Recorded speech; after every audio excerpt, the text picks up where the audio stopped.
thank you very much for coming on. Appreciate it a lot. Hey, you know what question I got a lot on Twitter when people found out I was having you on is the USC program has added a general manager. His name is Chad Bowden. He comes over from Notre Dame. What does a general manager do? Because this is kind of a new concept in college football. Yeah, no, this was it was a really important hire for our program. This was probably the longest kind of job search, hiring search that I'd ever been involved with, but feel like we landed on the perfect guy. And yes, our game has obviously changed, so much over the last few years with all the new rules and all the new kind of policies and procedures. But essentially, a general manager at the college level functions very similar to a general manager now at the NFL level in terms of taking a very leading role in building a roster, in recruiting, as we move towards revenue share, which starts this summer, where the schools will directly be paying our players. You have managing the salary cap.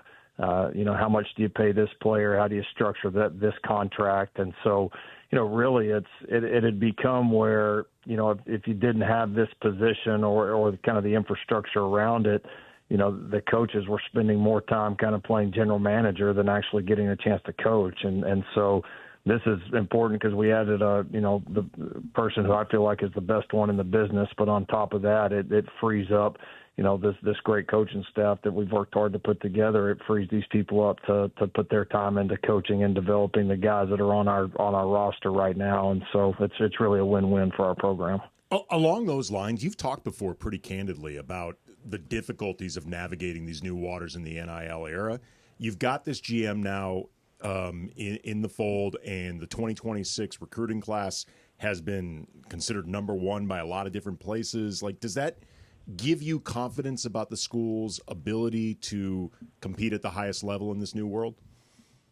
It sure does. I've always had confidence in that, or I wouldn't have taken this job. But to see it start to come to fruition is a great thing. And I think it's, I think people are excited about, where this program's headed, excited about our new facility, our staff, our recruiting, all of it. And that obviously is important to getting the resources to being able to have a championship caliber roster. And so it's just, there's so much momentum behind this place right now, behind this program, that I think a lot of people are feeling it. These recruits are feeling it. Our supporters are feeling it. Our staff feels it.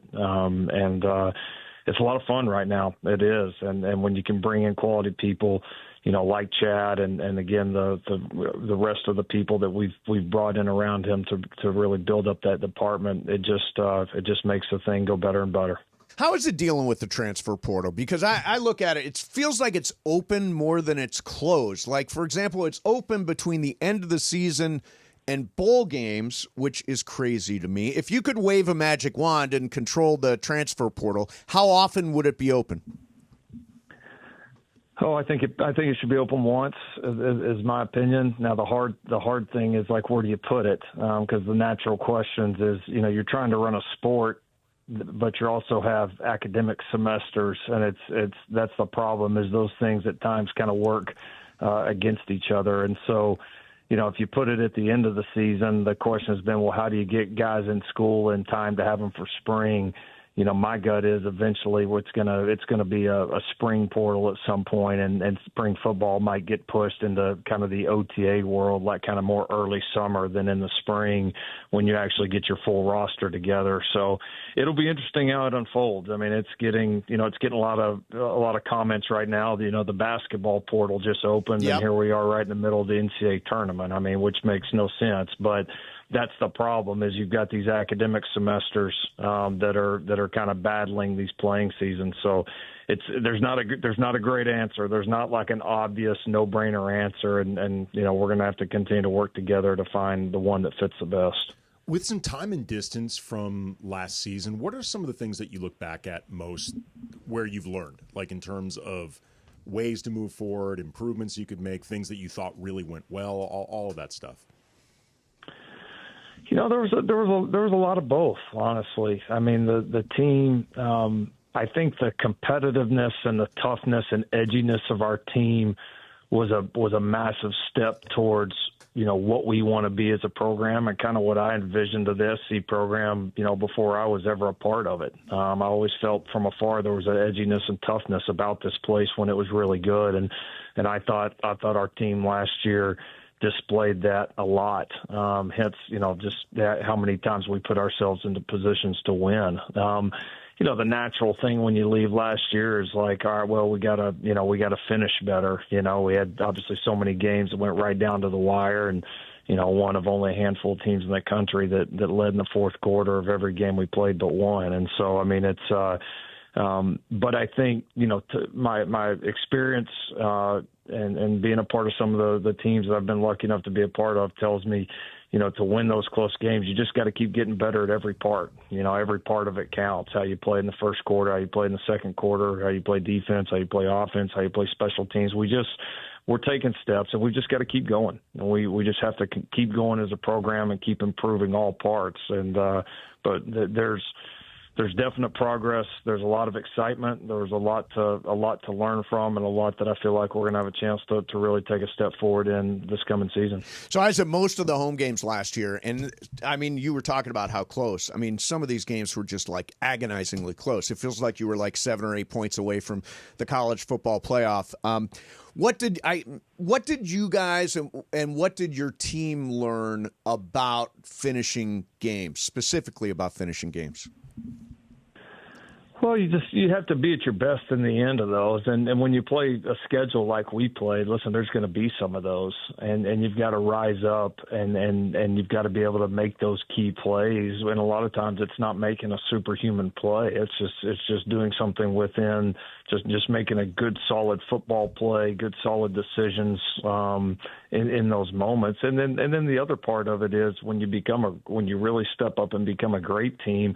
You don't miss those opportunities earlier in those games to separate, where then maybe the game at the very end doesn't come down to just one play or one official's call or whatever it is. And so, as much as I look back and like, man, yeah, you could change a couple of those plays, late in games, sure, we would have been, right there. But there's also honestly probably a bigger part of me that's like, man, a lot of those games we had opportunities to really distance ourselves, and we missed some of those opportunities. And so, I think it's teachable for the leaders. It's always teachable for the staff and how you approach the team and how you continue to build it. But no, you got to keep putting yourself there. You got to keep separating when you get the chance, and then when you have the really great years, as you find a way to win a couple of those close ones, and things get rolling pretty quick from a momentum standpoint. You've had some really incredible quarterbacks over the course of your career. Amazing, yeah. Jalen Hurts, Kyler Murray, Baker Mayfield, Caleb Williams. And last season was one where, not taking anything away from Miller or Jaden as far as they're obviously good quarterbacks, but they're not at least yet considered on the level of like a number one overall pick caliber quarterback. What are some of the things that you learn either about the game or yourself as a coach, strategy, creativity, specifically with a quarterback at that level as opposed to some of the other guys that I named? Well, each one of those guys that you mentioned are different. They have different, supporting casts and skill sets around them, and it's always about, taking those 11 guys on the field and finding the best way to make it work. And so, we did some good things in that room at times. We weren't as consistent as we needed to be, and you never want to have a quarterback change in the middle of the season. I mean, that's not how anybody ever draws it up, but that was just the way that it unfolded. So, I'm really excited about, the room right now. I thought Jaden, we won 3 of the 4 starts that he had, and honestly, he put us in pretty good position to win the one that we didn't win as well. And so, I think he's going to get better and better, but he made some just incredible plays in those games with pretty limited experience. So I think he's got a chance to take a big step up, and he has some real ability. And then excited about the guys that we added, and Hassan Longstreet and Sam Heward. I feel like that room has a chance to be a deeper. I think it's already a more talented room than the room the year before, and we're going to have some real competition in there, which is always healthy for it. So, the room did some good things last year, but this is USC, and we expect the quarterback room here to be elite every single year, and that is absolutely the goal and the expectation coming up this year. So do you have a sense for when you expect to name a starting quarterback? And the other part of the question is how do you know if a quarterback has it? You've had some quarterbacks that really have it. How do you know? Oh, man, it's a process to that. It's a process to knowing, how good they can be. I mean, I think you got to certainly believe in them and their skill sets and all that in the beginning. But then, a lot of it is their ability to stay hungry and to continue to improve no matter what successes or failures that they have. And if you got good skills and you keep getting better all the time, eventually you're going to play some really good ball. And so that's a part of it. I mean, certainly, with the room right now, I mean, Jaden's going to, go into spring certainly as a starter. I mean, that, he's played, he's the only one that's been here, knows the system and excited about how he's doing. And then we're going to throw those other guys in there and we're going to let them compete and then just kind of see how this thing plays out. But, I'm excited about the room. I am. It's a talented room. It's a hungry room. I think those guys are going to push each other, and the competition is always the best way to see what you have and to push people to get better. And that's what we believe in. Just seeing that Sam Heward is the son of Damon Heward, nephew of Brock Heward, just makes me feel old. It's just crazy. When you see that type of lineage and the son of guys that you watched when you felt old at the time. You've been now at USC for a few years, and obviously you've been around college football for a while. But is there anything about the USC experience that surprised you? Yeah, I think these things always do a little bit. It's you don't ever really know everything about a place, until you just, really get your boots on the ground and go to work. I mean, I knew this was going to be a unique job and a unique challenge, and it certainly has been that. But I love it. I do.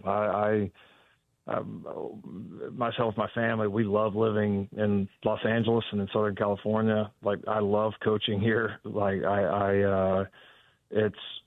I've probably enjoyed it even more than I thought I would. And so, no, it's an incredible place. I think you're seeing, kind of some of what's happened over the last several months. I mean, this place still has all the firepower in the world, and it's just a matter of time. And so I do. It's a special place. It's such a unique job.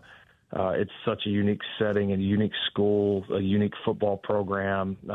It's for kind of a lifer in the college business, and I gathered, had a chance to do it at a couple of pretty good places. This one really stands out, man. It's a special place, and one that everybody, whether you get to coach or play, football here at USC, man, that's pretty darn special. So, no, love it here, man, and excited for what's to come. Last thing for you, no spring game this year. Talk about the decision, and obviously you guys are not the only ones to cancel a spring game. Talk about why and sort of the impact of that.